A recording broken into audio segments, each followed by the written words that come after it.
Gökçe ile Astroloji kanalına hoş geldiniz. Evet, yine sizlere böyle cımbızla çektim harika bir konu. 2 Nisan 2026'da Terazi burcunda ne gerçekleşiyor? Dolunay gerçekleşiyor. Ben konu aldıysam mutlaka içinde bir şeyler vardır, değil mi? Bu arada programa çok hızlı bir giriş yaptım, farkındayım. Bölmek istemiyorum çünkü çok güzel bir konu. Detaylı bir şekilde anlatacağım. Şimdi beni gördün. Ne yapıyorsun? Tabii ki videoyu sonuna kadar izliyorsun. Arada hani video bitmeden unutursun ya. Beğeniyorsun. O güzel yorumlarını benden eksik etmiyorsun. Ha bir de cep telefonundan izliyorsan da ne yapıyorsun? Hype'liyorsun. Beni seviyorsunuz biliyorum. Ben de sizi seviyorum. Bu içeriklerin daha uzun soluklu devam etmesini istiyorsanız bu söylediklerimi lütfen yapın, olur mu? Sizleri seviyorum güzel takipçilerim. Evet, 2 Nisan'da gökyüzünde ne dedim? Terazi burcunda çok güçlü bir dolunay gerçekleşecek. Gökçe Hanım, ne oluyor gerçekleşiyor? Evet, bu dolunay ne oluyor biliyor musunuz? Özellikle bakın, burası çok önemli. Pür dikkat izleyeceksiniz videoyu sonuna kadar. Çünkü İlişkiler alanındaki gerçekleri ne yapıyor biliyor musunuz? Böyle gün yüzüne çıkarıyor. Tabak gibi seriyor önümüze. Uzun süredir böyle devam eden ama hani içten içe de dengesini kaybetmiş bazı bağlar vardır ya. Hepimizin hayatında vardır. Hani kimin ne verdiği ve kimin ne aldığı artık çok net bir şekilde görünecek. Terazi gibi bir durum söz konusu olursa, devreye girerse sizce bir eşitsizlik söz konusu olabilir mi? İlla ki dengeleyecektir, değil mi? Terazinin dengesi şaşmaz.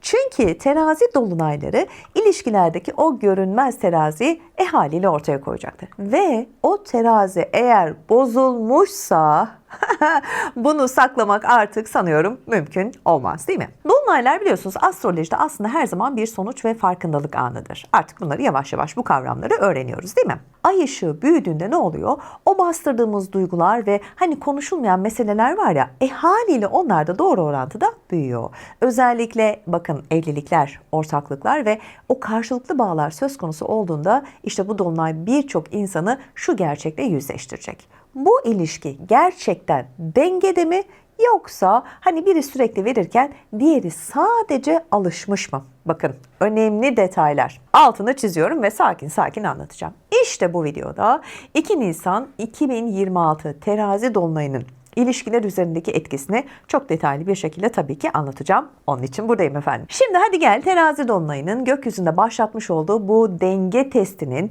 tabii ki hayatımıza nasıl yansıyacağına adım adım bakalım, değil mi? Şimdi ilk kısım dolunayın psikolojik etkileri ve yönetim stratejisi. Bak, buralar çok önemli başlıklar ve detaylar. Şimdi dolunay dönemleri insanın aslında iç dünyasında böyle bir tür aydınlanma anı yaratır. Ay gökyüzünde böyle tam bir daireye ulaştığında zihninin arka tarafında kaldırılmış olan o duygular da ne yapıyor biliyor musun? Aynı şekilde diyor ki beni görünür hale getir. Günlük hayatın içinde evet çoğu zaman şimdi sırası değil diyerek böyle ertelediğimiz birçok konu yok mu Allah aşkına, söylesenize. Oho, saysak değil mi, sabaha kadar konuşuruz. İşte üzerine örttüğümüz o konular bu dönemlerde ne oluyor biliyor musunuz? Çok daha güçlü bir şekilde yüzeye çıkıyor. Yani diyor ki beni bastırma, bırak ben bir yüzeye çıkayım diyor. İşte bunun nedeni de dolunayın o bir tür büyüteç gibi çalışmasından kaynaklanıyor. Yani içeride biriken duygu, düşünceler ne oluyor biliyor musun? Ben saklanmam kardeşim, artık çıkmam lazım diyor. Bak dolunay da gelmiş, bırak aç önümü diyor. Terazi dolunayını diğer dolunaylardan şimdi ayıran ne Gökçe Hanım diyeceksiniz, değil mi? Evet, güzel bir soru. Ne biliyor musunuz? Tam olarak işte burada devreye girmem lazım. Bu dolunay büyüteci, doğrudan ilişkilerimizin üzerine ne yapıyor biliyor musun? Bak böyle tutuyor, projektör gibi. Evet, sadece ne hissettiğimiz önemli olmuyor ki bu süreçte. Bir ilişkideki karşılıklı alışverişin gerçekten dengeli olup olmadığını da görmemizi sağlıyor. Aslında burada ne yapıyor biliyor musun? Bizim gözümüzü açıyor, değil mi? Daha böyle halk tabiriyle söyleyecek olursak, evet, aç gözünü diyor. Terazi burcu astrolojide aslında tabii ki dengeyi temsil ediyor, değil mi, haliyle? Bu nedenle de bu dolunay sırasında insanlar yalnızca duygularını değil, bir ilişkideki rolünü de sorgulamaya başlıyor. Hadi şimdi burayı örneklendirelim. Ben seviyorum böyle örneklerle anlatmayı. Uzun süredir devam eden bir ilişki düşünelim, tamam mı? Böyle bir ilişkin var. Dışarıdan bakıldığında aslında her şey mükemmel görünüyor, değil mi? Ay, her şey normal görünüyor. Mesajlaşmalar var, hayat akmaya devam ediyor. İşte karşılıklı böyle o etkileşim, sevgi, pıtırcıklar, börtü böcekler, tamam, ama zaman içinde ne oluyor biliyor musun? Küçük bir alışkanlık oluşuyor, değil mi? Ya işte bir taraf ilişkinin duygusal yönünü böyle daha fazla yaşamaya başlamıyor mu? Benim bu anlattığım ve verdiğim örnekte. Evet. İşte ortada bir sorun çıktığında da konuşmayı açan, o gerginliği azaltan, hani ortamı hep böyle toparlayan kişi ne oluyor? Çoğu zaman hep aynı kişi olmuyor mu ilişkide? Tek bir taraf oluyor. İşte terazi dolunayında insan bir anda şunu fark ediyor. Ben bu ilişkiyi sürdürmek için kendimi daha ne kadar değiştirmem lazım, değil mi? İşte dolunayın o görünür hale getirdiği şey tam olarak da bu tür ince farkındalık. Yani kendi yaptığının artık bir şekilde farkına varıyorsun. Daha doğrusu sana farkına vardırtıyor. Bak bu çok önemli özellik. Benzer bir durum aslında evlilikler için de ortaya çıkar. Özellikle hani uzun süredir böyle birlikte olan çiftlerde bazı davranışlar otomatikleşmez mi? Mesela bizim evde de öyle. Herkesin yeri, kuralı, yaptığı işler belli. Hani ne bir eksik ne bir fazla. Evet, şimdi kendimden de örnek veriyorum. Çok doğru. Bir kişi böyle tartışma çıkmasın diye bazı konuları böyle hiç açmamayı tercih eder, değil mi? Hani böyle kaçar. Hep böyle topu taca atar. Bazı düşünceler de böyle sürekli ertelenir. Evet, neticede bu bir evlilik. Hani bir flört, bir ilişki, sevgili dönemi değil mi? Ama terazi dolunayında ne oluyor biliyor musunuz? Bu bastırılmış konular zihninizde böyle yeniden beliriveriyor. İnsan böyle bir noktada ne yapıyor biliyor musun? Durup şu soruyu soruyor. Ya ben gerçekten düşündüğümü söylüyor muyum? Ya değil mi? Farkına varmadan o kadar alışmış ki o rutinde hayatı devam ediyor. İşte sana bu dolunay bu soruyu da sordurtturur. İşte bu tür sorularda ne olur? Haliyle bizi, bedeni, ruhumuzu tabii ki rahatsız etmez mi? Bence eder. Aynı zamanda da çok da değerlidir. Çünkü ne oluyor biliyor musunuz? Gerçek denge insanların kendilerini saklamadan var olabildiği ilişkilerde kurulmaz mı? Evet, işte sana bunu da sağlıyor. Daha ne yapsın bu dolunay? Terazi dolunayının etkisi aslında yalnızca hani duygusal ilişkilerle de çok fazla sınırlandırmayayım, değil mi? İş ortamındaki ilişkilerde bu dönemde önemli değil midir? Kesinlikle. Hatta daha net görünür hale gelir. Tıpkı duygusal yüklerimizi ortaya dökmemiz gibi, değil mi? Duygusal anlamda da ne istiyorum, nereye doğru gidiyorum gibi soruları sormadık mı? Bunları sordururken evet iş ortamında da daha net görünür hale geliyor bu duygular. Özellikle birlikte yürütülen işlerde, ekip çalışmalarında daha fazla dikkat çekmeye başlar. Mesela bir proje üzerinde çalışan iki kişi düşünelim. Başlangıçta böyle sorumluluklar eşittir, değil mi? Terazi dolunayı eşit dağıttı görevleri. Tamam bu görünür ama zaman içinde böyle biri daha fazla yük alırken diğeri böyle biraz geri planda kalmaz mı? Ay nasıl olsa işte Ayşe, Fatma, Mehmet yapıyor. Ben de işte görünür olayım, yapıyormuş gibi davranayım gibi olmaz mı? Bir tık böyle kendini geri plana çekmez mi? Çeker. İşte günlük tempoda aslında bu durum çoğu zaman konuşulur mu? Göze batmaz, değil mi? Bir şekilde proje bitti mi? Ortaya konuldu mu? Ayşe, Mehmet, Fatma çok güzel bir proje hazırlamışsınız. Elinize sağlık denir mi? Denir. Ama terazi dolunayında ne olur biliyor musun? İnsanlar bu dengeyi yeniden tartmaya başlar. Yani yemez bu sefer. Anlaştık mı? Öyle o geri planda kalan. Sen de eşit dengeye geleceksin der. Bu iş gerçekten hani ortak mı yürütülüyor? Hani şaka bir tarafa. Yoksa sorumlulukların büyük bir kısmı sadece bir tarafta mı toplanmış sorusu bu dönemde daha net, daha sık sorulur ve haliyle de ses yükselir. Bu farkındalık aslında bazen anlaşmaların gözden geçirilmesine de neden olabilir. Ancak burada çok önemli bir şey var. Dolunayın kendisinin kriz yaratması değil aslında bu durum, değil mi? Zaten var olan bir denge sorunu daha çok görünür hale getiriyor. Anlaştık mı? Yani aslında burada bir şok yaşamıyoruz. Olmayan bir şey bizim önümüze koymuyor. Yani çok net Türkçesi bu. Var olan bir şey var. Ama sen bunu rutin hayatta, günlük hayatta öteledin, erteledin ama ben terazi dolunayım diyor. Var olan krizi, sorunu önüne getiririm. Bundan kaçamazsın diyor. İşte bu noktada dolunay enerjisini nasıl yöneteceğimiz tabii ki çok önemli, değil mi? Tabii böyle bir sorun var, kriz var. Peki nasıl yöneteceğiz? Terazi dolunayında yapılabilecek bence en sağlıklı şeylerden biri ne biliyor musun? O duygular yükseliyor ya, hemen tepki vermek yerine ne yapacağız? Biraz gözlem yapacağız. İnsanlar bu dönemde çoğu zaman aslında çok hızlı karar verme eğilimine girebilirler, tamam mı? Oysa dolunay enerjisi çoğu zaman bir durumu anlamak için gelir ve hemen böyle yıkıp yeniden kurmak için değildir bu, tamam mı? Sana zaman verir, gözlemle yap. analizini yap der. Gözlemle, analizini yap der. Bir ilişkide böyle sizi rahatsız eden şey gerçekten yeni mi ortaya çıktı? Yoksa böyle hani hep uzun süre var mıydı? Yani bunları bir tart, bir düşün. Olur mu? Hani pat diye bu sorun senin önüne gelmedi.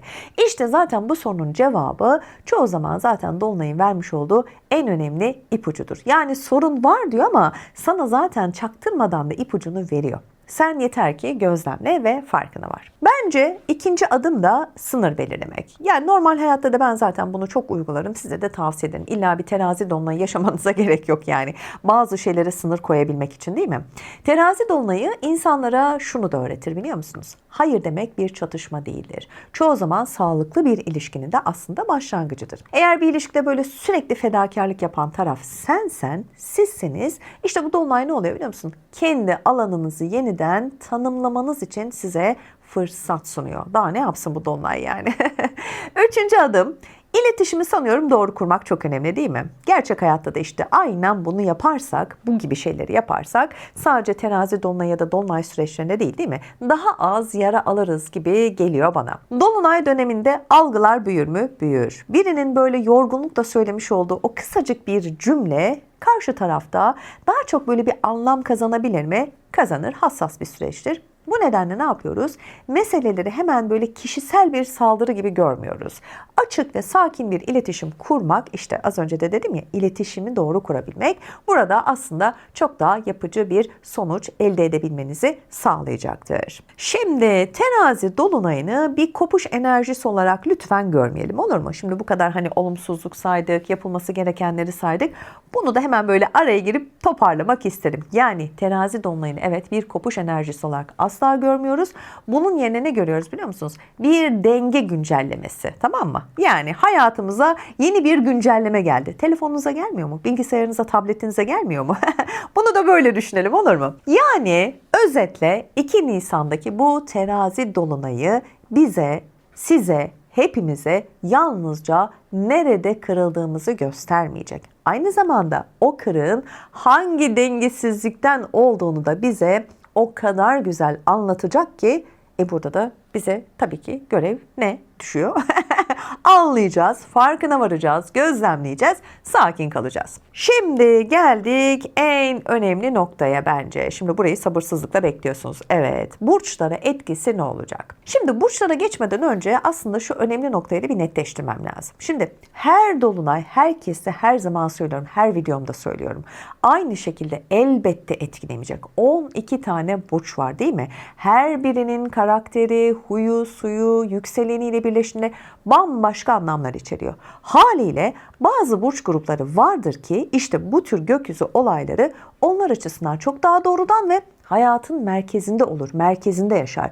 İşte 2 Nisan'daki terazi dolunayı da tam olarak böyle bir ayrım yaratacak haliyle. Bu dolunay aslında en güçlü şekilde öncü burçları çalıştırıyor, biliyor musun? Evet, çünkü terazi dolunayı aslında böyle tek bir soruyu masaya koyar. Ne der? Bu ilişkide denge gerçekten var mı? Zaten anladınız değil mi? Benim takipçilerim oldukça zeki ve konuya çok hakimdir. Yani terazi dolunayının ağırlıklı olarak ilişkiler üzerinde yoğunlaştığını söylememe gerek yok haliyle. Bu konu üzerinden yürüyecek.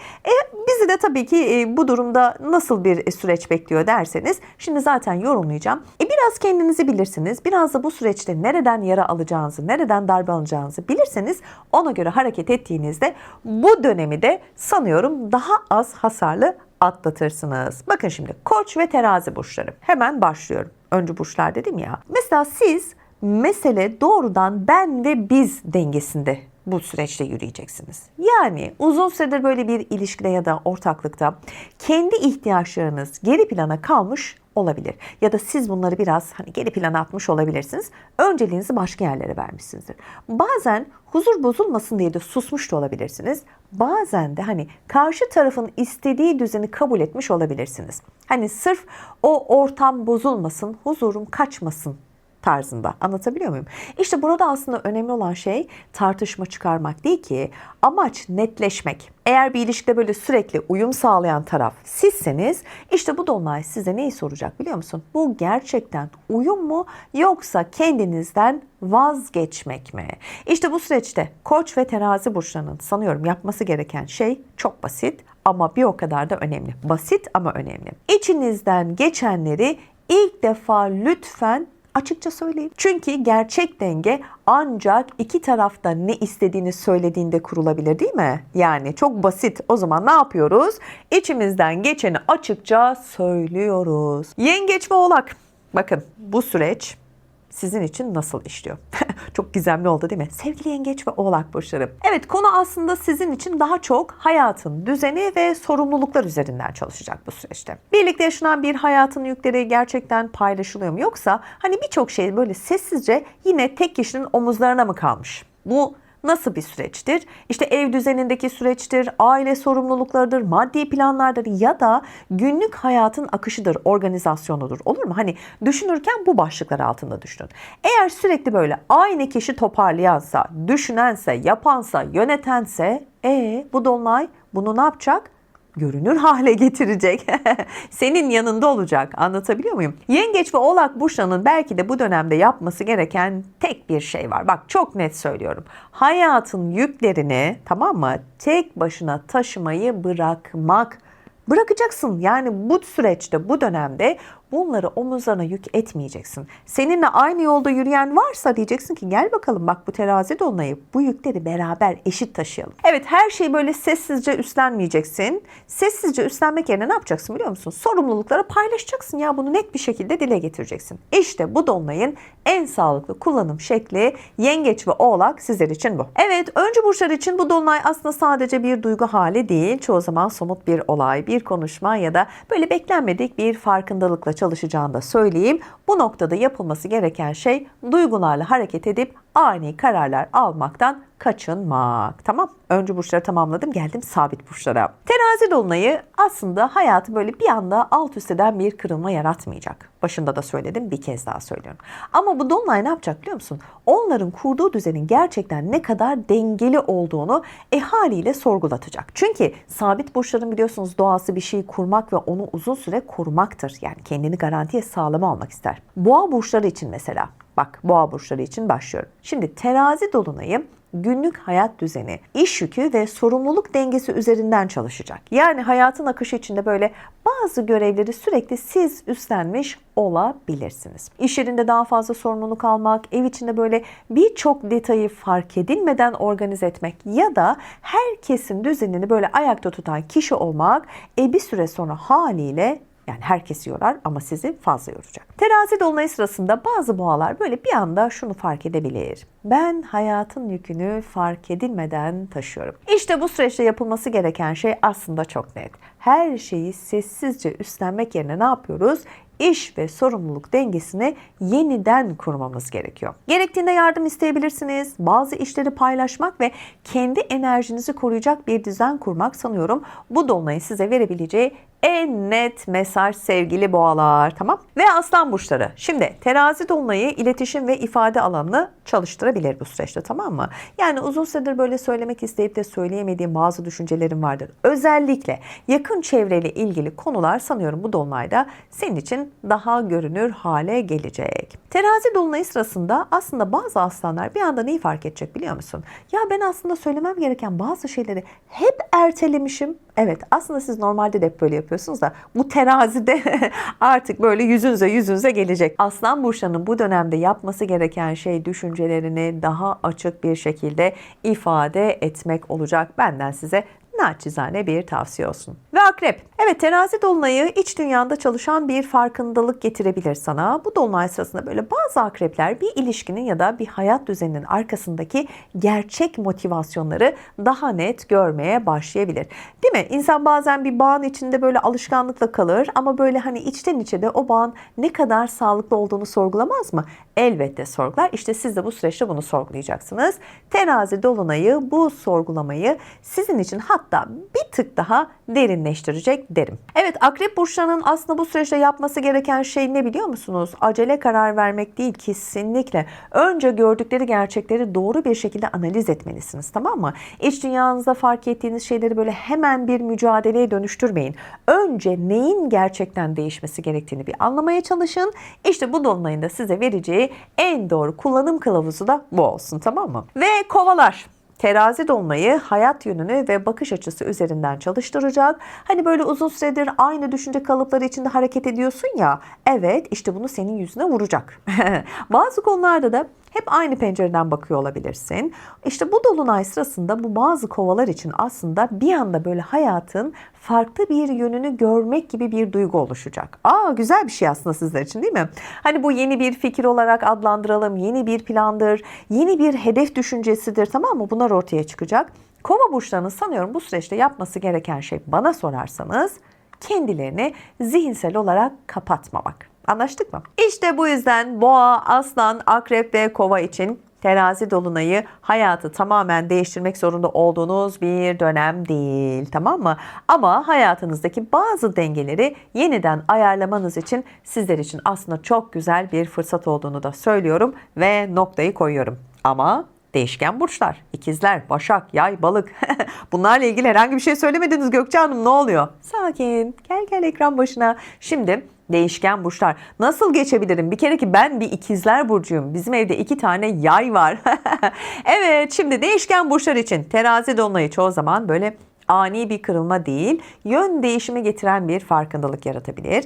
Değişken burçların doğası zaten biliyorsunuz hep uyum sağlamaktır, değişmektir ve yeni koşullara göre de hemen böyle hareket etmektir, değil mi? Hemen ortama göre şekil alır. Bu yüzden terazi dolunayı bu burçlarda aslında çoğu zaman ne oluyor biliyor musunuz? Hayatın nereye doğru gitmesi gerektiğini yeniden düşünme sürecini başlatıyor. Evet, ilk olarak tabii ki ikizlerle başlıyorum. Şimdi ikizler terazi dolunayı sosyal çevre ve duygusal paylaşımlar alanını çalıştırabilir. Güzel. Uzun süredir böyle vakit geçirdiğiniz bazı insanlar ya da bulunduğunuz sosyal ortamlar artık sizi eskisi kadar beslemiyor olabilir. Bak, kendi hayatımdan örnek verecek olursam gerçekten de öyle. Terazi dolunayı sırasında bazı ikizler bu durumu çok net fark edebilir. Uzun süredir de fark ettim ama demek ki bu dolunayla daha da pekiştireceğim, yaşasın. Bu süreçte yapılması gereken şey çok basit. Sizi gerçekten böyle iyi hissettirmeyen ama bir o kadar da iyi hissettiren insanlarla ne yapacaksınız biliyor musunuz? Dengeyi kuracaksınız. Size iyi vakit geçirmeyen insanlara bay bay, ama size gerçekten iyi gelen insanlarla ise daha fazla vakit geçirmek, enerjinizi aşağı çeken ortamlardan da yavaş yavaş uzaklaşacaksınız. Çünkü sosyal çevre değiştiğinde hayatın akışı da değişiyor. Bunu gerçekten bizzat kendi hayatımda çok net söyleyebilirim. Yaklaşık 1,5-2 aydır yapıyorum ve inanamazsınız. Bakın, çok samimi bir şekilde söylüyorum. Bunu yapın. Ya bu adımı atın. Muazzam bir geri dönüş oluyor. Başak burçları için terazi dolunayı maddi denge ve değer duygusu üzerinden çalışacak. Bu dolunay sırasında bazı başaklar böyle emek verdikleri bir işin ya da sorumluluğun karşılığını gerçekten alıp alamadıklarını sorgulayabilirler. İnsan bazen, değil mi, bu süre içerisinde hani bir iş yapar ama ne bileyim bir noktada şu sorun ortaya çıkmaz mı ya da şu soru ortaya çıkmaz mı? Ya ben verdiğim emeğin karşılığını gerçekten alabiliyor muyum? Aslında sadece bu başaklar için değil, genel anlamda da bu soruyu sorarız ama başaklar için sanıyorum bu dönem bir tık daha böyle bu soru ve hassasiyet öne çıkacak. Başak burçlarının bu dönemde yapması gereken şey, hadi bu soruyu soruyorsan, değil mi? Ne yapman gerektiğini de söyleyelim. Aslında şunu yapabilirsin. Yani kendi değerlerini daha net savunacaksın. Anlatabiliyor muyum? Yani eğer bir işte ya da bir emeğin karşılığı yoksa, bunu alamıyorsan, bunu konuşmak, kendin için aslında daha dengeli bir sistem kurmak adına bu dolunayın mesajı olamaz mı sana? Evet, yani sana ne diyor? Sistemle ilgili bir sıkıntın var ve sen bundan şikayetçisin. Hadi o zaman bu dengeli bir sistemi kurmak için sana bu dolunay mesaj gönderiyor. Sen de bunu haliyle diyor doğru bir şekilde kullan diyor. Tamam mı? Yay burçları terazi dolunayı gelecek planları ve hedefler alanını hareketlendirebilir. Yaşasın, güzel. Uzun süredir aklınızda olan bir proje, bir fikir ya da bir hedef bu dolunay sırasında yeniden gündeme gelecek. İnsanlar bazen bir plan hani sürekli erteler ya. Evet, yaparız, değil mi? Yani biz de haliyle evin içerisinde bir sürü şeyler, hayaller kuruyoruz, planlarımız var. Bunları bazen erteleyebiliyoruz. Çünkü doğru zamanın her zaman gelmesini bekleriz biz, değil mi? Ama terazi dolunayı ne yapacak biliyor musun? Bazı yay burçlarına şu soruyu sorduracak. Gerçekten doğru zamanı mı bekliyorsun? Yoksa sadece adım atmaktan mı kaçıyorsun? Şimdi bu soruyu burada eşime sormak isterim ama kameranın arkasında bana ne derece cevap verir? Neyse, yayından sonra bana verirse ben de yorumlar kısmında sizinle paylaşırım. Bu süreçte yay burçlarının yapması gereken şey, planları hayata geçirmek için hani küçük de olsa somut bir adım atmak. Büyük bir karar değil bu, bakın. Sadece ilk adımı atmak. Hadi bir cesaret ya sevgili yaylar. Yaparsınız siz, ben size güveniyorum. Ve balık burçları için ne diyeceğiz? Evet, terazi dolunayı duygusal bağlar ve paylaşımlar alanında çalışacak. Bir ilişki içinde verilen ve alınan şeylerin gerçekten dengeli olup olmadığı daha görünür hale gelecek, tamam mı? Hani insan bazen duygusal bağların içinde kendini böyle fazla sorumlu hisseder ya ve karşı tarafın yükünü de taşımaya başlar ya. İşte bu terazi dolunayı ne yapacak biliyor musun? Bazı balık burçlarına bu durumu çok net bir şekilde fark ettirecek. Balık burçlarının bu süreçte yapması gereken şey duygusal sınırlarını daha net korumak ve çizmek. Anlaştık mı? Yani herkesin sorumluluğunu üstlenmek yerine kendi enerjinizi korumanız, sanıyorum ilişkilerde böyle daha dengeli bir paylaşım kurmak ve bu dolunayın getirmiş olduğu bu mesajı da doğru okumak size gerçekten kazandıracak diyorum. Evet, değişken burçlar için terazi dolunayı şöyle toparlayacak olursam, hayatı aslında tamamen değiştiren bir kriz getirmiyor, değil mi? Bunu anladık ama hayatın hangi yönünün artık güncellenmesi gerektiğini gösteren, sanıyorum, çok güçlü bir farkındalık getiriyor yaşasın. Bu farkındalığı da fark edip hayatımıza doğru bir şekilde uygulamak da her birimizin elinde. Bu yüzden ikizler, başak, yay ve balık için terazi dolunayı büyük kararlar almaktan çok hayatın akışını böyle daha dengeli bir yöne çevirmek, sanıyorum, atılacak küçük ama en doğru adımların zamanı. Eğer bu gökyüzü etkilerini daha derin analizlerle takip etmek istiyorsan ne yapıyorsun? Kanalımdaki katıl butonuna tıklayarak bana destek olabileceğini de hazır kapanış yaparken de hatırlatmak istedim. Evet, videoyu faydalı bulduysan beğenmeyi ve yorumlarda kendi burcunu yazmayı ne yapıyorsun? Unutmuyorsun, tamam mı? Bir sonraki gökyüzü yorumunda tekrar görüşmek üzere. Kendine iyi bak. Hoşça kal.